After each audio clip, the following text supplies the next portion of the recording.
मुंबई एक ऐसा शहर जो कभी सोता नहीं, जहां रात के अंधेरे में भी जिंदगी पूरी रफ्तार से दौड़ती रहती है। लेकिन 26 नवंबर 2008 की रात इस शहर की किस्मत बदलने वाली थी। अरब सागर की लहरों के बीच एक छोटी नाव चुपचाप मुंबई की तरफ बढ़ रही थी।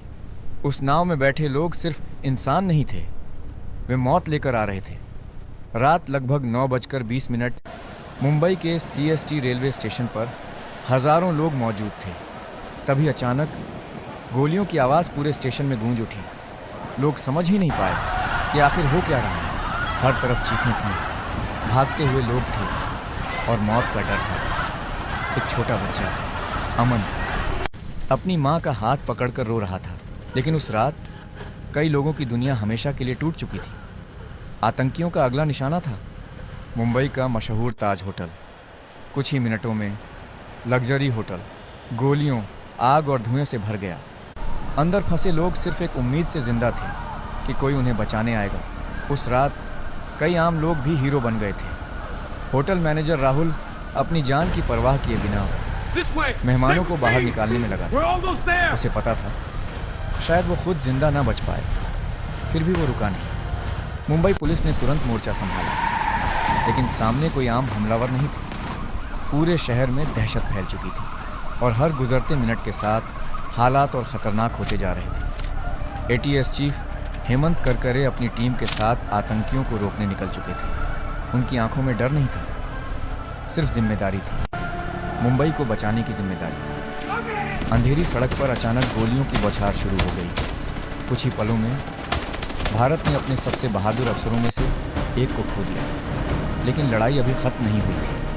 दिल्ली से तुरंत आदेश आया, NSG को मुंबई भेजो। कुछ ही घंटों में ब्लैक यूनिफॉर्म पहने कमांडो मुंबई पहुंच चुके थे। अब शुरू होने वाला था ऑपरेशन ब्लैक टॉर्नेडो।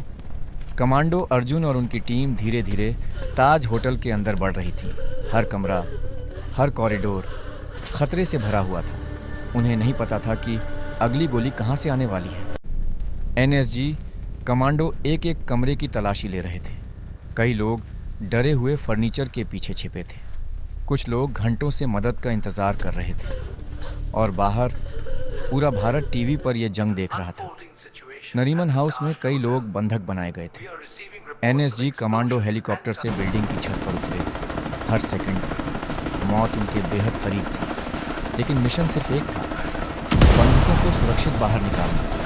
धुएं और गोलियों के बीच कमांडो अर्जुन लोगों को बाहर निकाल रहे थे। डरे हुए लोगों की आंखों में अब उम्मीद दिखाई देने लगी थी। उस रात ये कमांडो सिर्फ सैनिक नहीं थे, वे उम्मीद थे। मेजर संदीप अपनी टीम को बचाते हुए आतंकियों से भिड़ गए।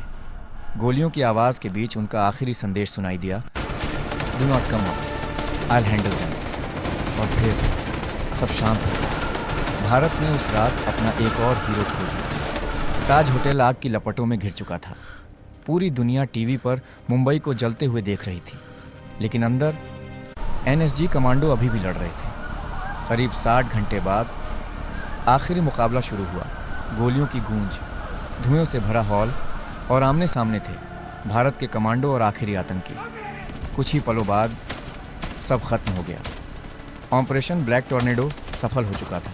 मुंबई बच चुकी थी, लेकिन इसकी कीमत बहुत भारी थी। कई परिवार टूट चुके थे, कई बच्चे अनाथ हो गए थे। अगली सुबह मुंबई शांत थी, लेकिन ये वही मुंबई नहीं थी। 26/11 ने इस शहर के दिल पर गहरे घाव छोड़ दिए थे। ऑपरेशन ब्लैक टॉर्नेडो सिर्फ एक ऑपरेशन नहीं था, ये साहस, बलिदान और इंसानियत की कहानी थी।